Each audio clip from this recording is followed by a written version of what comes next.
to be clear, like not all DAOs necessarily need to be like widely scalable. For example, like an investment DAO, might not need to be able to scale to a million different users or stakeholders, whereas a protocol DAO might want to.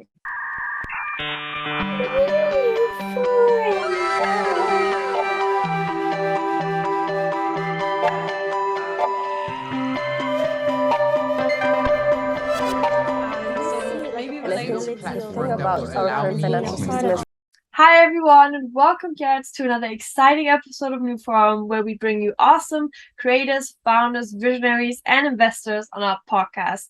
And NEWFORUM is powered by New Foundation, and it's our aim to spark informative and educative conversations on the topics of crypto, NFTs, the metaverse, and Web3. And on today's NEWFORUM, I'm joined by Mason Nystrom, who is an investment partner at Variant.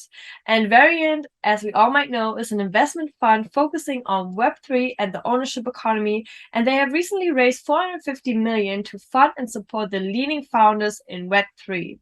And I'm so excited to chat with Mason about Web3 investments and just have a closer look behind the ethos of Variant and the ownership economy model. Hi, Mason. We're happy to have you on today. Hey, Joyce. Excited to be on. Thanks for having me. Could you tell us about how you became a partner at Variant and what made Variant so special for you at this moment? Yeah, absolutely. So as you said, I'm an investment partner at Variant on the consumer team. My background, I initially started in crypto in 2017, working for a cryptocurrency exchange in Hong Kong. During the 2017 run-up, as most people did, fell in love with the ethos and then just the entire atmosphere.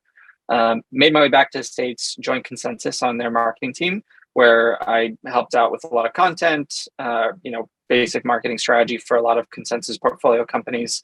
And then most recently, I was a research analyst at Masari, where I focused on writing research reports and deep dives on a variety of topics from NFTs to Dows to Web3 infrastructure. And then my, drive to, continue working in crypto and kind of like get more towards the investing side eventually led me to Variant. And it was really an easy decision to join because I met everyone on the team and it's a world-class team, and I'm just excited to be here. Yeah, I feel like when I first heard of Variant, it was kind of like through Lee and Jesse and, explaining the ownership economy and what that really meant. And I feel like that was really the changing moment within crypto, where we were like, oh, okay, this is beyond just cryptocurrencies. This can go way deeper, and that I think everyone got excited about that, and that's why I think Variant has a very special stance probably in the crypto world. And I'm wondering, when looking at startups and founders, what are the most important things you consider when looking at projects that interest you? Yeah, I think that so for context, Variant is a fund that invests across the entire stack. So everything from infrastructure to DeFi to consumer. And so often what we look for is founders who are mission driven, who have been thinking or obsessed about a topic for a variety of time. We don't really index for any particular background, and instead are really just focused on the individual. And so because we're an early stage fund, often investing the first check in, a lot of times it comes down to the unique insights that a founder has in a given market or on a given idea. And then additionally, obviously, we look at, the idea, the market they're trying to tackle, often, trying to back founders who are creating something that is net new, that is kind of define the next generation of internet protocols and platforms. Yeah, I mean, when we look at the portfolio of Variant, we see like so many great projects. And I'm also wondering, you have a very deep focus on the ownership economy. And could you explain in your own words what that means to Variant and what kind of areas you also focus on beyond the ownership economy? The ownership economy is this broad thesis that the networks that define the next generation of the internet will turn users into owners. And the really key unlock that we believe Web3 offers is not necessarily decentralization, but ownership, because ownership is this powerful effect that can really align economic incentives between all stakeholders in a given network. And so if you contrast that with any type of Web2 platform, eventually the users were kind of productized and commoditized to where they became what was eventually the product itself.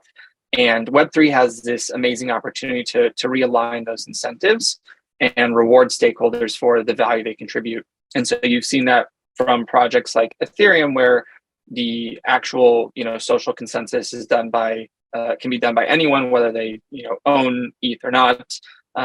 People can participate as validators or as other network participants, and we've seen that kind of proliferate across different projects, from Uniswap to other projects as well. Yeah, I mean, you're mentioning Uniswap. I'm also thinking about Syndicate, and you also are investing in a lot of DAOs, FWB, Pleaser DAO, and Fingerprints DAO. And I'm wondering, how do DAOs play a role within the ownership economy model? I mean, I'm coming from the generation of creators, I guess, and we were like the first wave of experiencing this economy. And how do you think DAOs are going to play a role in the future with creators? There's a variety of ways that I believe DAOs will affect creators and be a key tool that they're able to leverage. Stepping back for a second, if you think of one of the kind of core value propositions that crypto initially enabled, especially with Ethereum, was this idea of like permissionless capital formation, that anyone can come together and contribute capital and time and energy into a given mission or initiative or directive. And DAOs have been a way to coordinate not only that capital, but these large communities. And so we've seen DAOs that form based off protocols. We've seen DAOs that form based off services, or DAOs that form kind of like from the onset of an initial creator and then progressively decentralize into a community. And so a variety of like different ways that DAOs can impact individuals and creatives, whether as a means for people to participate in an existing community or to create their own.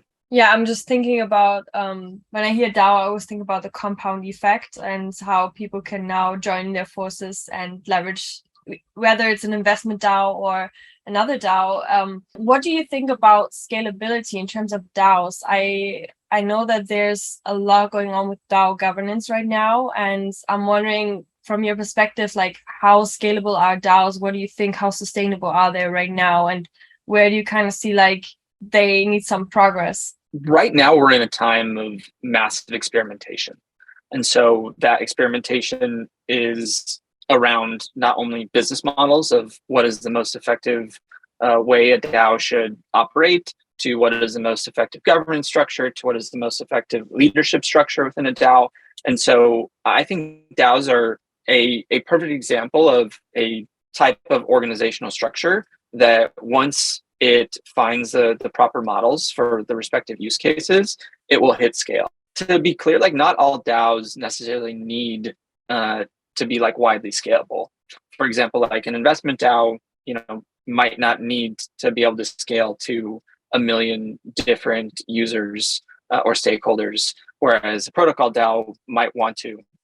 But my intuition is that even as these DAOs get larger and larger, if we get a DAO that eventually has 10 million or 100 million stakeholders involved, there will still be an element of leadership where people are contributing more than others, and therefore, like, the leadership structure, I think, will resemble something similar as it is today, with the key difference being that anyone can enter this ecosystem or this community, and so it is effectively permissionless. Yeah, great said. And you're an investment partner, you're always looking kind of for the next wave coming up in the space, or you kind of like, I feel like probably you have an overview of what's happening next, or a bit of a taste, I would say. So I'm wondering, from your perspective, like, what do you think is going to be the next wave in the Web3 space? Like, where is the focus, or what have you been excited about that you've seen? You're like, oh, okay, this is very interesting, and this is something I have my eyes on. Yeah, there's a variety of interesting topics. We could probably talk about this all day. I would say broadly, there's this interesting cyclical effect, whereas you have times where infrastructure is developed and then applications are built on top of that infrastructure, and those new apps enable new types of infrastructure. I think if you do a retrospective of the past year, we largely explored all the types of potential applications that could be built on today's existing blockchains based on their scalability, based on, the types of use cases that are currently enabled.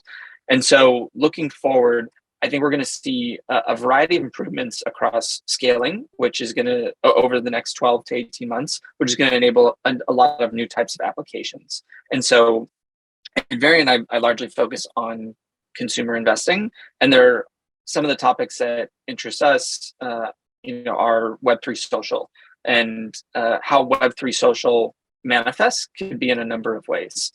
There's a lot of variety of components that make up social as well. There's looking at kind of net new aspects of Web3 social. How can we integrate financial incentives and ownership into social networks?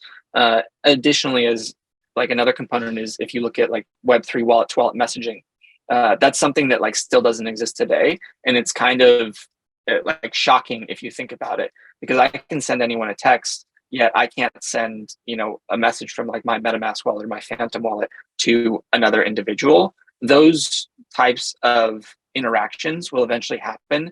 And the new behavior and social interactions that are catalyzed by that will be really fascinating to watch. And so like those are two related categories that I find super fascinating at this point in time. So I feel like with consumers and social media apps, there's been a change of not only what people want and what people need to, incentivize those business structures as well, or like move towards Web3. And I'm very curious to see how this will play out. Like, what do people want? What is going to be the next big social media, or where Web3 social plays part here, and how we can really get more people integrated, because I feel like the everyday creator, the everyday influencer, they might not be there yet. If they haven't had their foot into crypto, they might have started collecting NFT, but they haven't really launched their own fashion label yet, or their own business model yet. And I'm curious to see that as well. So what are some of the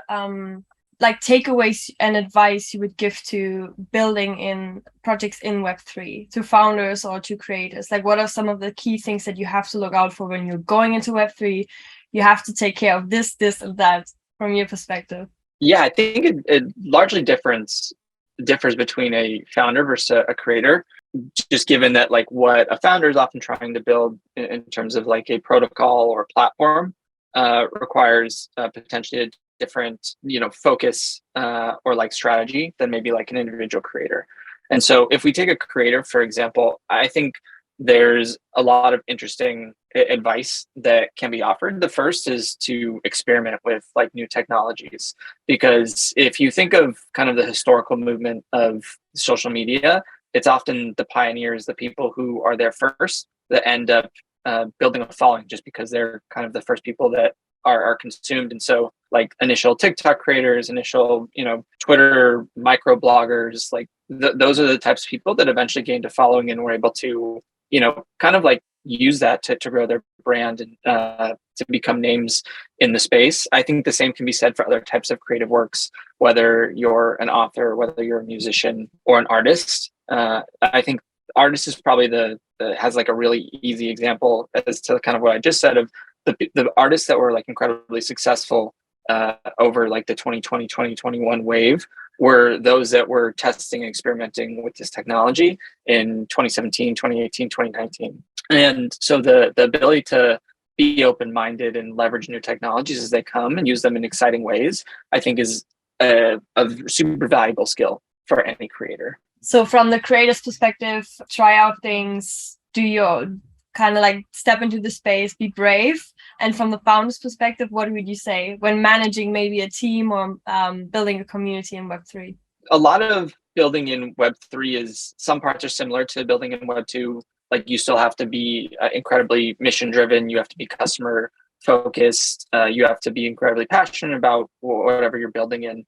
And so I don't think that's largely like any novel advice. I'd say what you mentioned on the community aspect is a like novel aspect of building in Web3, because so often you're progressively decentralizing to a community, or you're involving community input at a much earlier stage in time. And so I think really leveraging the power that a community offers can be a really smart thing to do.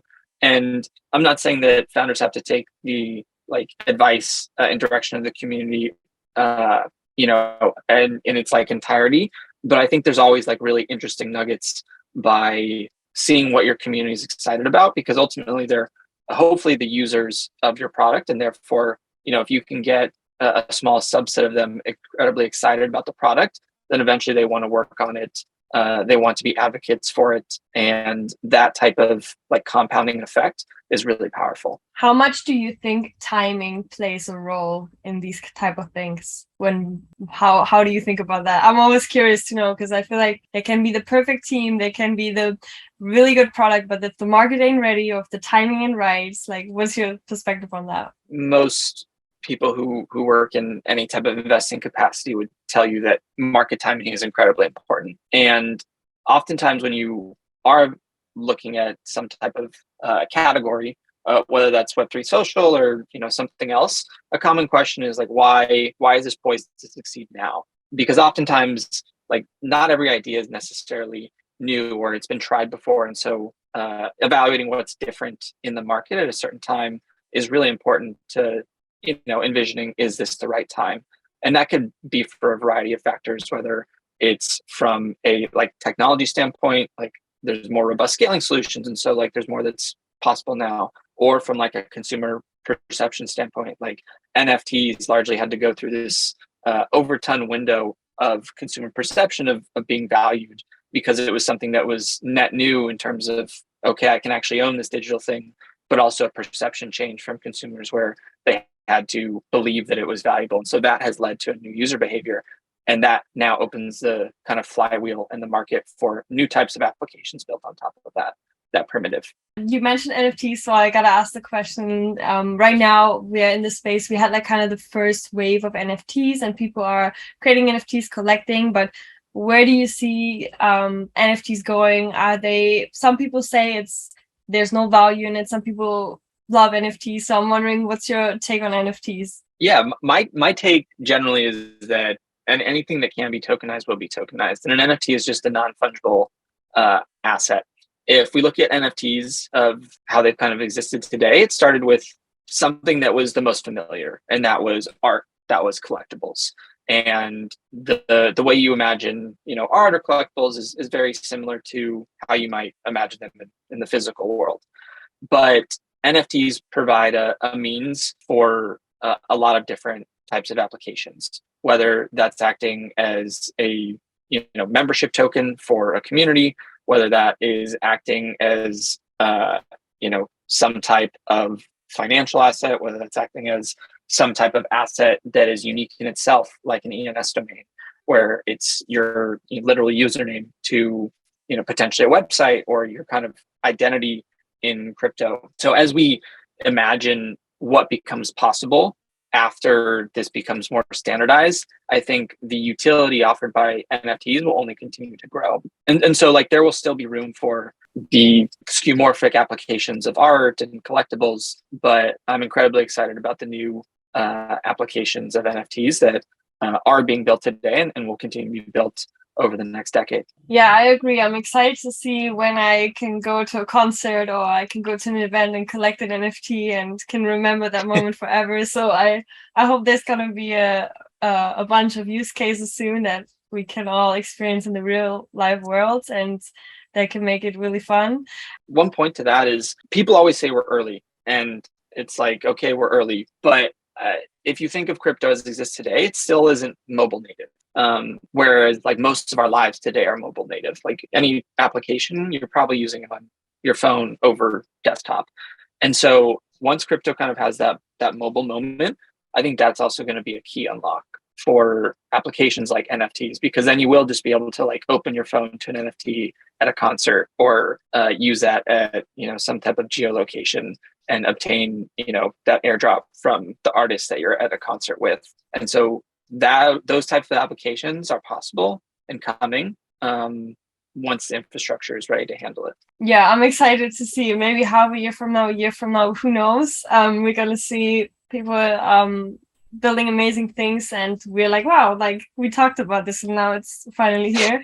And it's gonna be fun for creators, I think, to have new ways of even I did the other day, I went to the Tate Modern and I did like a film on AR, and I was like, wow, this is like so different. Like the creativity was, I was just like, wow, so inspired by what is possible for creatives, and putting it together with the ownership economy and, you know, making it a whole ecosystem, and really making sure that creators build these economies for themselves is the bonus, I think, what we've been missing. So Mason, thank you so much for taking the time with us today. And I'm wondering, where can we find you on your socials? Yeah, thank you so much for having me. It's been a pleasure. And you can find me on Twitter at Mason Nystrom. You can also find me on Substack at Unsyndicated, which is my every so often newsletter when I feel like it. Amazing. Everyone go subscribe to that. And we keep up obviously with Variant and everything you guys are doing. And we're super excited for the projects that you're bringing into the space. And thank you to everyone who tuned in today. If you want to get in tune with us, what we're doing at NEWFORUM, make sure to follow us on Twitter. We also have a Discord, and we'd love to engage with you guys there and talk more about Web3 and all the new things that are coming out. And yeah, thank you, and see you guys in the next episode.